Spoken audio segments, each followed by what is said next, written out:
Okay, good evening, church. Good evening कलीसिया। Let's pray today आइए। for the message. संदेश के पहले हम प्रार्थना करें। Father, we thank you for this beautiful time you've given to us. पिता, इस सुंदर समय के लिए जो आपने हमें दिया है इसलिए धन्यवाद करते हैं। You are an eternal God. आप अनंत के परमेश्वर हो, You never changes. आप कभी नहीं बदलते। Though we have an Old Testament, New Testament in the Bible, जबकि हमारे पास पुराना और नया नियम दोनों है, but the God of the Bible never changes. लेकिन बाइबल का परमेश्वर कभी नहीं बदलता। Yesterday, today, and forever He is the same. कल, आज और हमेशा के लिए वो एक सा है। Bless this portion. इस हिस्से को आप आशीषित कीजिए। In Jesus' name we pray. यीशु मसीह के नाम से हम प्रार्थना करते हैं। Amen. आमीन। I want to talk today about the importance or the meaning of the law in the Bible. और आज मैं नियम का जो महत्व है उसके बारे में बातें करूंगा। I will take from the portion from the Gospel of Luke. और लूका रचित सुसमाचार से एक हिस्सा मैं लूंगा। Many times we think God of the Old Testament is totally different than the God of the New Testament. कई बार हम सोचते हैं कि पुराने नियम का परमेश्वर नए नियम के परमेश्वर से बिल्कुल अलग है। Or we think that in the Old Testament the salvation is always by works. In the New Testament the salvation is by faith. और ऐसा सोचते हैं कि पुराने नियम में उद्धार जो कामों के द्वारा होता था और नए नियम में उद्धार विश्वास के द्वारा होता है। Even this can come that okay, Old Testament is only written for the Jewish people, New Testament is for us. और हम ऐसा सोचते हैं कि पुराना नियम यहूदियों के लिए लिखा गया था और नया नियम सिर्फ हमारे लिए लिखा गया है। Or some believers even say that we don't even need the Old Testament, we need only the New Testament. We don't need the Old Testament, we only need the New Testament.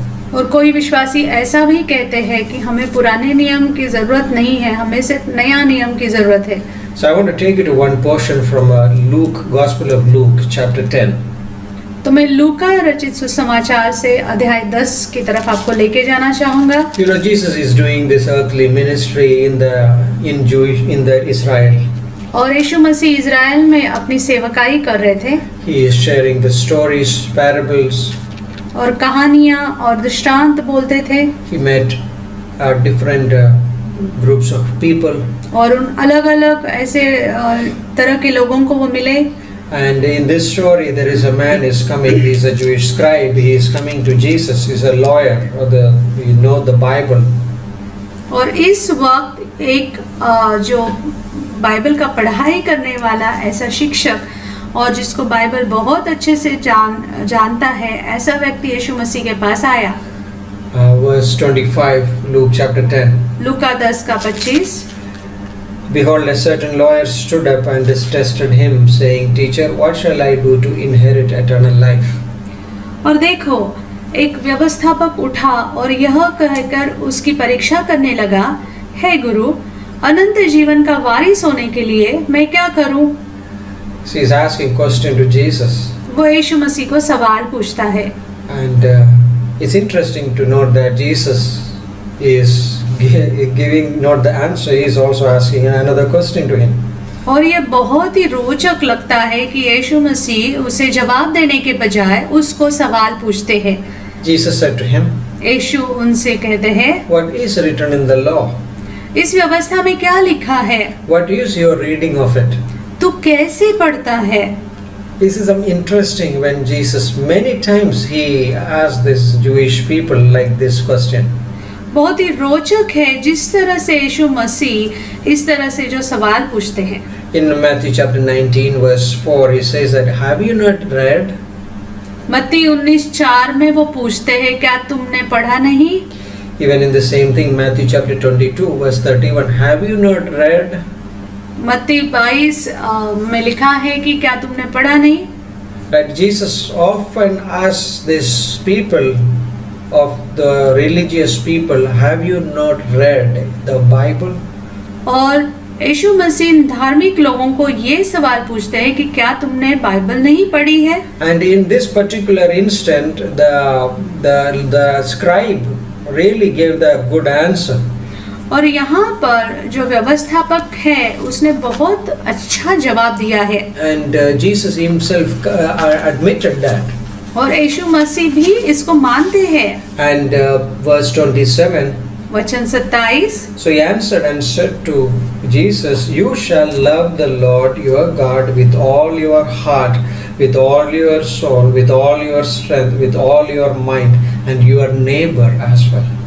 उसने उत्तर दिया, तू प्रभु अपने परमेश्वर से अपने सारे मन और अपने सारे प्राण और अपनी सारी शक्ति और अपनी सारी बुद्धि के साथ प्रेम रख और अपने पड़ोसी से अपने समान प्रेम रख। Your neighbor as yourself. Verse 28, Jesus said to him, "You have answered rightly. Do this and you will live." तो उसने उससे कहा, तूने ठीक उत्तर दिया, यही कर तो तू जीवित रहेगा। I'm not going like the following portions, but I just wanted to follow this. What is written in the law? मैं उसके आगे का हिस्से की तरफ नहीं जाना चाहूँगा, लेकिन यहाँ पर आपका ध्यान केंद्रित करना चाहता हूँ कि व्यवस्था में क्या लिखा है। I have 5 points in this. और इसमें 5 ऐसे मेरे मुद्दे हैं। What is written in the law? व्यवस्था में क्या लिखा है, Or what the law shows to us? या फिर व्यवस्था हमें क्या दिखाती है। The first one, पहली चीज, the law shows our sin. ये व्यवस्था है हमें पाप को दिखाती है। The law really showing our sins. हमारे पापों को वो दर्शाती है। I have 3 verses 3 वचन है मेरे पास for this message, for this point. इस मुद्दे के लिए। One is Romans chapter 3. पहला है रोमियो 3।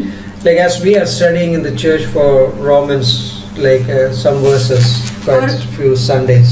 और पिछले कुछ हफ्तों से हम रोमियो की किताब से कुछ वचनों की पढ़ाई कर रहे हैं। And Romans chapter 3, it comes to this point, all human race is under sin. और रोमियो 3 इस जगह पर आकर पहुंचती है कि सारी मानव जाति ने पाप किया है। So Romans 3:20. तो Romeo 3:20, Therefore by the deeds of the law no flesh will be justified in his sight, for by the law is the knowledge of sin. क्योंकि व्यवस्था के कामों से कोई प्राणी उसके सामने धर्मी नहीं ठहरेगा, इसलिए कि व्यवस्था के द्वारा पाप ही पहचान होती है। By the law is the knowledge of sin. क्योंकि व्यवस्था के द्वारा ही पाप की पहचान होती है। So that's what our first point about what is the written in the law, or what the law is showing to us. और मेरा पहला मुद्दा है कि व्यवस्था में क्या लिखा है और व्यवस्था हमें क्या दर्शाना चाहती है। This verse says that the law, by the law is the knowledge of sin. और इस वचन में यही लिखा है कि व्यवस्था के द्वारा हमें पाप जान पड़ता है। If the Bible do not tell us about us, we are as sinners, then who will tell us? अगर बाइबल हमें नहीं बताती कि हम पापी हैं, तो और कौन बताएगा? We think, and many of the people think in this world they are good people. कई दुनिया में ऐसे लोग हैं, कई लोग हैं जो कहते हैं कि हम पापी नहीं हैं। They even say that, don't say that, don't tell people you are sinner. और वो ऐसा भी कहेंगे, लोगों से मत कहो कि वो पापी है। But Bible law, by the law is the knowledge of sin. लेकिन बाइबल में के अनुसार व्यवस्था के द्वारा ही पाप जाना जाता है। Sometimes even the good, seemingly healthy people, maybe they have some tumors, but they're feeling very good. और देखने में बहुत ही सेहतमंद हट्टे-कट्टे लोग, शायद उनके अंदर कुछ बीमारी या फिर कैंसर जैसा ट्यूमर हो सकता है, गांठ हो सकती They है, need a physician. और उन्हें डॉक्टर की जरूरत है। The law is like that physician. और व्यवस्था उस डॉक्टर के समान है। It looks like we are good, और देखने में हम बहुत ही भले चंगे, but by the law लेकिन नियम के द्वारा we find ourselves, we are in deep trouble. हमें पता चलता है कि हम कितने खतरनाक जगह पर हैं। The law of God shows that. और परमेश्वर का नियम, परमेश्वर की व्यवस्था हमें दिखाती है। It is like a mirror. और एक आईने के जैसा है। It's like it reflects the perfect righteousness of God. और जो परमेश्वर की परिपूर्ण धार्मिकता को परावर्तित But करती it है। also shows our wretchedness or the sin, miserable condition of the human being. और उसके साथ साथ हमारे पाप, हमारी बुरी और हमारी कमजोरियों को भी दिखाता है। You get up in the morning, हम सुबह उठते हैं you go to the mirror, और आईने के पास आप जाते हो, you say, who is this? आप कहोगे ये कौन है, Right? Like the mirror shows really who we are. और आईना साफ साफ दिखाता है कि हम कौन हैं, Otherwise we can't know, we will not know. नहीं तो हम नहीं जान पाएंगे। But the problem is that the mirror cannot like cleanse me.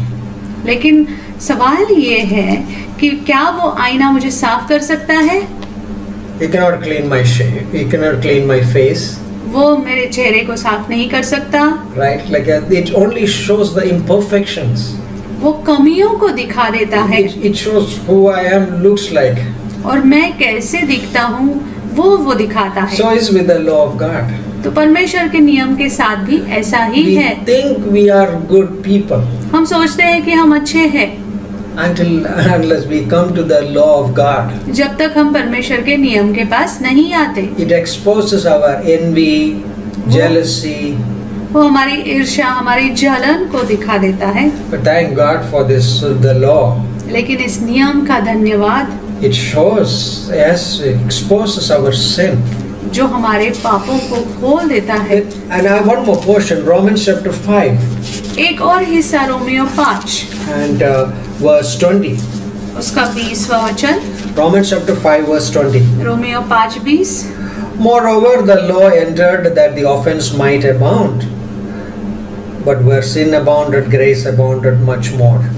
व्यवस्था बीच में आ गई कि अपराध बहुत हो, परंतु जहाँ पाप बहुत हुआ वहाँ अनुग्रह उससे भी कहीं अधिक हुआ। So it says that the law entered so that the offense also abounded, increased. इसका ये मतलब है कि जब व्यवस्था बढ़ गया था तभी पाप भी और बढ़ गया। It's like a magnifying glass. और जैसे कि जो बड़ा करने वाली कांच होती है उसके जैसा। You look your clothes. और जैसे अगर अपने कपड़ों को अगर आप देखो उस बीम के द्वारा, It just magnifies. वो उसे बढ़ा करके दिखाती है। Now you can see that spots. और उसके दागों को हमें साफ दिखाई देते हैं, दाग दिखाई देते हैं। And the law that magnifying glass makes it appear to be big. और वो बड़ा करने वाली कांच हमें चीजों को बड़ा करके दिखाती है। Even the watchmaker, he also put a lens and he repairs our watches. और हमारी घड़ी ठीक करने वाला वो भी ऐसी कांच को लेके हमारी घड़ियों को ठीक करता Right? है। He can't see that small wheels or small gears in the watch. नहीं तो वो छोटे जो हिस्से हैं कांच के, जो पुर्जे हैं वो घड़ी के, उसको दिखाई नहीं देंगे। The law reveals the sin in our lives. तो वो व्यवस्था हमारे जीवन में जो पाप है उसे वो दर्शाती है। Otherwise, with our naked eye, we can't see it. लेकिन हमारे आंखों से हम उसे नहीं देख पाएंगे। But with the lens, we can see it. With the magnifying glass, we can see it. लेकिन उस कांच के, उस बीम के द्वारा हम उसे देख पाते हैं। This is like the God's word. ये परमेश्वर का वचन है। I think I'm okay. I'm right. The problem is with the neighbor. और हम कहेंगे मैं तो ठीक हूँ, जो गलती है वो पड़ोसी की ही है। And we come to the word of God. लेकिन जब परमेश्वर के वचन के पास हम आते हैं, It shows my sin. वो मेरे पाप को दिखाता है। This is amazing. और ये अद्भुत है। One more portion, Romans chapter 7 verse 7. Romeo 7:7 का एक और हिस्सा देखेंगे। Romans 7:7. रोमियो का 7 उसका 7वां वचन। What shall we say then? Sin? Certainly not. On the contrary, I would not have known sin except through the law. तो हम क्या कहें? क्या व्यवस्था पाप है? कदापि नहीं, वरन बिना व्यवस्था के मैं पाप को नहीं पहचानता। व्यवस्था यदि न रहती तो लालच मत कर, तो मैं लालच को न जानता। This is a point. I would not have known sin except through the law. तो मैं पाप को व्यवस्था के बिना पहचान ही नहीं सकता था। You would not know sin if there is no law. सिन आपको पता ही नहीं चलता अगर नियम नहीं होता। Because when the law came, it empowers my sin nature. क्योंकि जब व्यवस्था आती है तो मेरे पापी स्वभाव को वो और बलवान कर देती है। A person purchases a new refrigerator. सोचिए एक व्यक्ति ने नया फ्रिज खरीदा He wanted to sell the old one. और पुराना उसे बेचना है, He wanted to dispose it. उसको निकालना है। So he did one thing. तो उसने एक चीज की, He put it outside his house उसने अपने घर के बाहर उसे रख दिया and he put a board. और वहां पे एक बोर्ड लगा दिया, Don't steal चोरी this मत, fridge. इसको चोरी मत करना। Guess what? क्या हुआ पता है? Next morning, दूसरे सुबह the fridge disappeared वो फ्रिज गायब हो गया, because that warning empowers क्योंकि our nature. वो चेतावनी जो है हमारे स्वभाव को और बलवान कर देती है। The rebellious nature in the man in our lives, जो हमारे अंदर जो स्वभाव है, जो ना मानने का, when it is confronted by God's law, जब वो परमेश्वर के नियम का आमना सामना करता है, what is forbidding is going to be very attractive for us. जो मेरे लिए नकारा गया है वो मुझे और आकर्षित करता है। That's the nature of the sin, और पाप का स्वभाव यही है, because the law says don't do it, लेकिन जब नियम कहता है मत करो, then the nature of in our hearts or in our lives, it just arouses again, go against it. तो हमारे अंदर ऐसा स्वभाव है जो ऊपर आता है उभर कर और उसके विरोध में ही जाता है। In Matthew chapter 5, Jesus said that do not commit murder or adultery. और मत्ती 5 में हम जानते हैं कि व्यभिचार मत करो, खून मत करो, ऐसे यीशु ने कहा है। But Jesus said that like if you even think about a woman or if you angry against your brother, you committed adultery or murder. लेकिन यीशु क्या कहते हैं कि अगर तुमने ऐसे अपने भाई या बहन के बारे में गलत विचार भी किया है तो आप उसको मार डालते हो या फिर व्यभिचार कर देते हो। He's not giving a new law there. वो कुछ नया नियम नहीं बना But रहे he's थे, saying that keeping the law is not just a matter of outward actions, but it was inward attitudes. और वो ये बताना चाहते थे कि नियम का पालन ये सिर्फ बाहर ही नहीं लेकिन हमारे अंदर में जो सोच विचार है उसके बारे में भी है। The Pharisees were all concerned about outward actions. और फरीसी लोग सिर्फ बाहर से जो दिखता है उसको ज्यादा महत्व देते I थे। am very clean. मैं बहुत साफ सुथरा They are हूँ, tax collectors. और वो चुंगी लेने वाले They are the हैं prostitutes. और वो व्यभिचारी है। By John chapter 8, you know that story about that it brought a woman who was caught in adultery. यूहन्ना 8 में हम उस कहानी को जानते हैं जब वो स्त्री व्यभिचारिणी थी, उसको जब पकड़ के लाया गया था। But Jesus said, Yeshu he who never sinned cast throw the first stone. लेकिन यीशु मसीह ने कहा कि जिसने कभी पाप नहीं किया वो पहला पत्थर फेंके। So what the law? What is written in the law? तो नियम में क्या लिखा है? Or what is the law is showing? नियम क्या दिखा रहा है? Law exposes my sin. तो नियम मेरे पाप को खोल के रख देता है It exposes my wretched condition. और मेरी बुरी व्यवस्था को वो दर्शा देता है। Second thing, दूसरी what चीज, is the law shows? नियम क्या दिखाता है? Or what is the, like as Jesus asking, what is written in the law? यीशु मसीह पूछते हैं कि नियम में क्या लिखा है? The law makes us hopeless. The law brings us in a hopeless condition that you can't save by yourself. और जो व्यवस्था है हमें एक आशाहीन स्थिति पर लेकर आ जाती है कि तुम कुछ नहीं कर सकते। Once we realize that there is a problem in my life, जब मुझे पता चलता है कि मेरे जीवन में ही परेशानी है, what is the next step? तो दूसरा कदम क्या How होता to है? get over it? उससे मैं बाहर I कैसे will निकलूं? try to do something. और मैं कोशिश करूं कि कुछ करूं। Maybe we may come to some kind of, we get some kind of result. और शायद हमें उसके कुछ परिणाम भी दिखाई देंगे। It's like this, since last 8 months we are trying to find a vaccine for this coronavirus. और जैसे कि पिछले 8 महीनों से हम इस कोरोना वायरस के लिए कुछ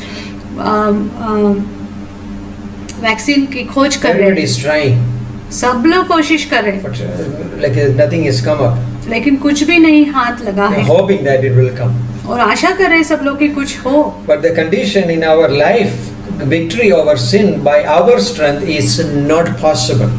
लेकिन हमारे जीवन में इस पाप के ऊपर विजय पाना ये मुमकिन ही नहीं है। I can get sometimes control over certain areas, और कुछ हिस्सों में शायद मैं कुछ विजय हासिल भी कर लूं, but we all have a certain areas of weaknesses. लेकिन हम सबके पास ऐसे कुछ हिस्से हैं जहाँ पे हम बहुत ही कमजोर हैं। In anger, in lust, in envy. गुस्से में, शायद कुछ लालसा में, या फिर जलन में।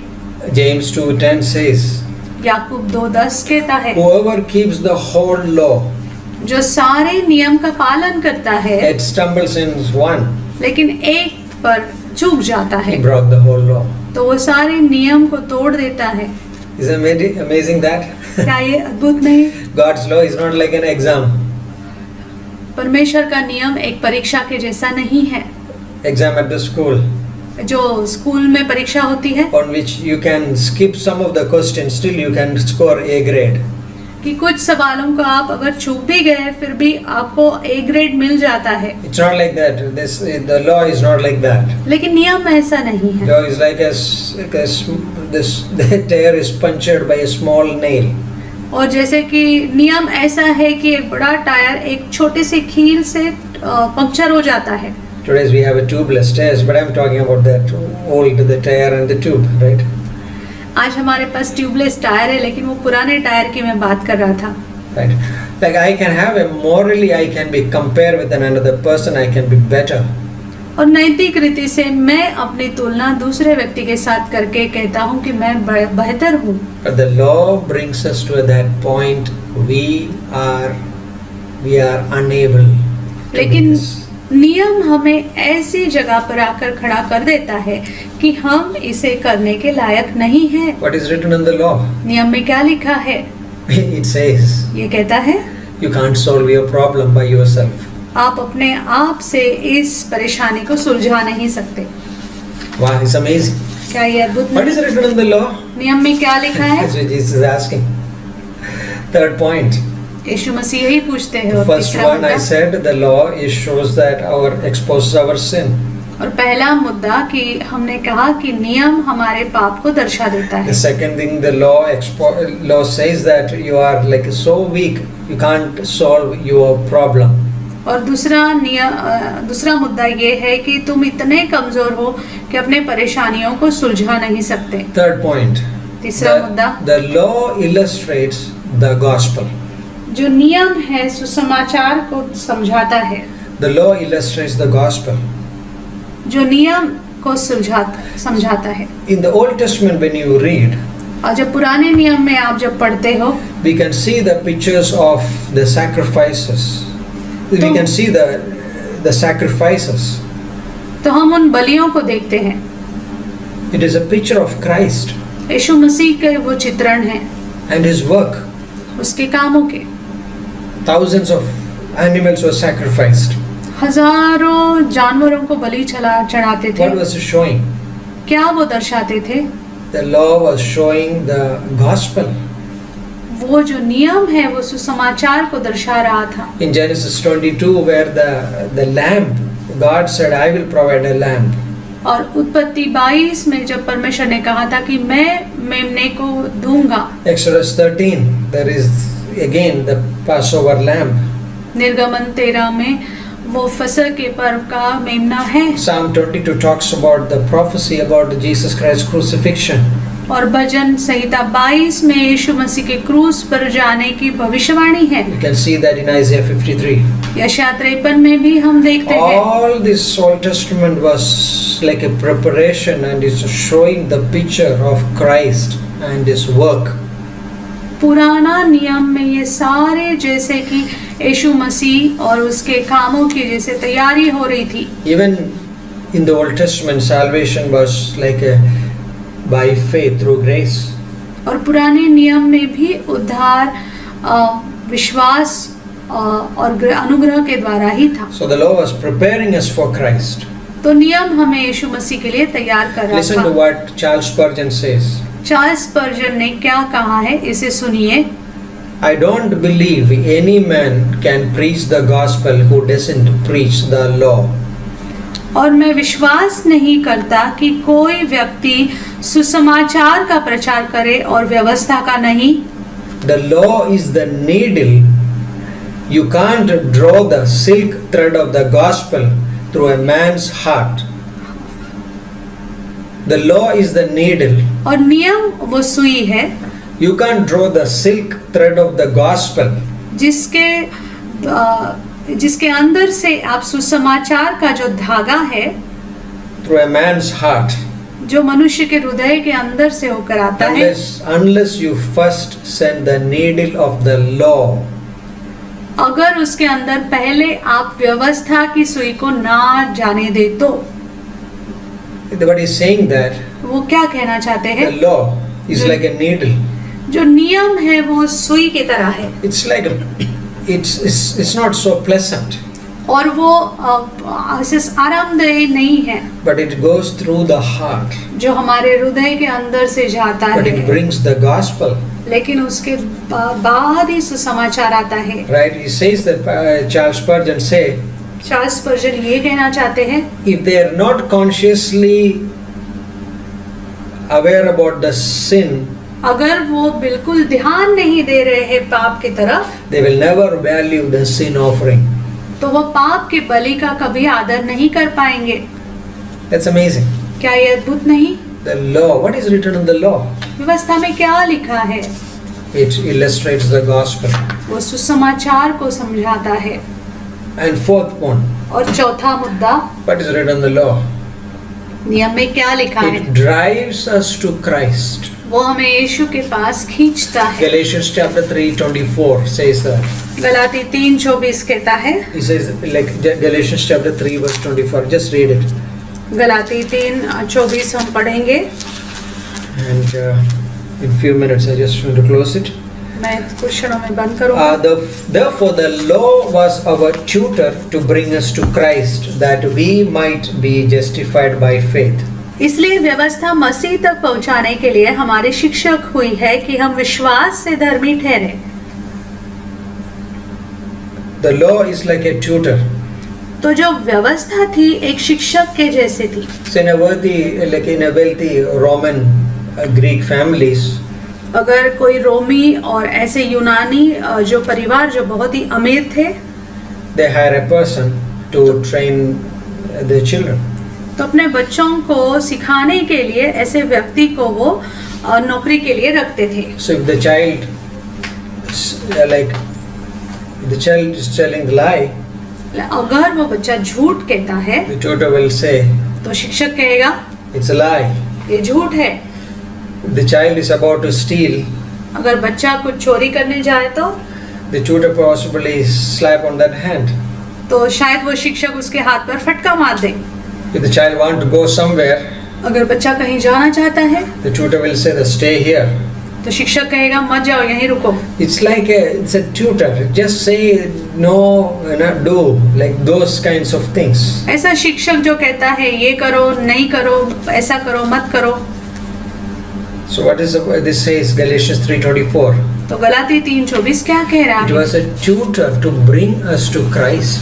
और ऐसा वो शिक्षक था जो हमें मसीह तक पहुंचाता था। That's the purpose of the law. और नियम का यही उद्देश्य था। It cannot save us. वो हमें बचा नहीं पाता है। It shows our condition. वो हमारी स्थिति को दर्शाता है। But it also shows that like our own inability to save ourselves. लेकिन हमें ये भी दर्शाता है कि हमारे अंदर कोई क्षमता ही नहीं है कि हम अपने आप को बचा सके। But it shows लेकिन ये भी वो दर्शाता है there is a person. कि एक व्यक्ति है That is Jesus Christ. जो यीशु मसीह है। That's the law does that. और नियम यही करता है। The law is pointing us to Christ. और वो नियम हमें यीशु मसीह के तरफ केंद्रित So करता that है we will be saved. कि हम बचाए जाए। What is the purpose of the law? नियम का उद्देश्य क्या है? Or Jesus says like in Luke chapter 10:26. What is written in the law? लूका 10:26 में यीशु मसीह क्या कहता है? There are 613 precepts in that Old Testament of the law. पुराने नियम में 613 ऐसे नियम लिखे गए हैं। 248 are positive and the remaining 365 are negative. 248 सकारात्मक है और बाकी जो बचे हैं वो नकारात्मक है। How to summarize this 613? तो ये 613 नियमों को हम कैसे याद रखें? These do's and don'ts ये करना है, नहीं करना है, in one commandment. एक ही नियम में। That is a amazing answer of like that man. तो उस व्यक्ति का जो जवाब था वो अद्भुत था। Or even Jesus was questioned by other people. Jesus' answer was the same answer. जब यीशु मसीह को लोगों ने सवाल किया था तो उसका जवाब भी यही था। When you read the entire Old Testament, जब आप पुराना नियम पूरा पढ़ लो, you can come to one conclusion. एक आप उसके कंक्लूजन में आ The जाते हो। summary of the law. और इस नियम का जो सारांश है, It's one word. एक शब्द, Love. प्रेम। Love. प्रेम, Love God. परमेश्वर से प्रेम Love your neighbor. और अपने पड़ोसी से प्रेम। That's what Romans chapter 13 verse 10. Romeo 13:10 says this verse. Love does no harm to a neighbor. और एक रोमियो 13:10 में लिखा है कि प्रेम कभी अपने पड़ोसी को कुछ ठेस नहीं पहुंचाएगा। Therefore, love is the fulfillment of the law. इसीलिए प्रेम रखना व्यवस्था को पूरा करना है। I can have kind of all knowledge. मैं सारे ज्ञान को प्राप्त कर लूं। I can, like a Pharisee, like that man is coming to Jesus. और फरीसी ऐसा व्यक्ति जो यीशु मसीह के पास आया था। Oh, Jesus, what is the teacher? How to get eternal life? और शिक्षक यीशु, मुझे अनंत जीवन पाने के लिए क्या करना है? He can answer the right words to Jesus.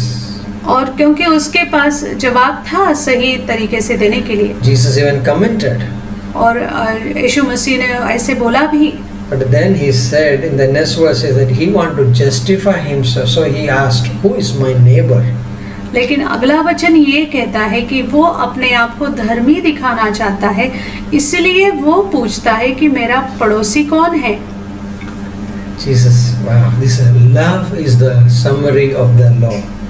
और ये जो नियम का जो सारांश जो है वो प्रेम है। It's not about who is right, who is wrong. और ये फर्क नहीं पड़ता है कौन सही है कौन गलत है। Galatians 3:22 says that the law actually made us prisoners. Law had confined us. और गलातिया 3:22 जैसे कहता है कि नियम हमें जैसे एक बंदी बना दिया है। We were like a prisoners. और हम बंदी बन गए हैं। There's no difference. उसमें कुछ फर्क ही नहीं है। Wealthy, poor, अमीर गरीब, intelligent or fools, बुद्धिमान मूर्ख, white, black, brown, colored person. सफेद, काला, ब्राउन, कैसे भी It रंग के doesn't लोग, matter. फर्क नहीं है। Male, female, आदमी या स्त्री, we are all under sin. हम सब उस पाप के नीचे है, अधीन है, Under the law. उस नियम के अधीन है। But thanks be to God लेकिन परमेश्वर का धन्यवाद हो for that cross. उस क्रूस के लिए। On the cross, उस क्रूस पर Jesus Christ Yeshu Masih dying for us. हमारे लिए मरे। The perfect man did the perfect work on that cross. एक परिपूर्ण व्यक्ति ने उस क्रूस पर परिपूर्ण काम किया। He raised from the dead.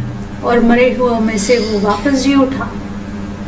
So we are no longer under the law. तो हम उस पाप उस नियम के अधीन नहीं है, We are under grace. उस अनुग्रह के अधीन है। It's like that old hymn Isaac Watts, like at the cross, at the cross. Isaac Watts ने जैसे पुराना एक गाना लिखा था कि उस क्रूस के पास, उस क्रूस Where के पास all my burden is rolled away. मेरे सारे बोझ हट गए। It's like that's amazing. और ये अद्भुत है।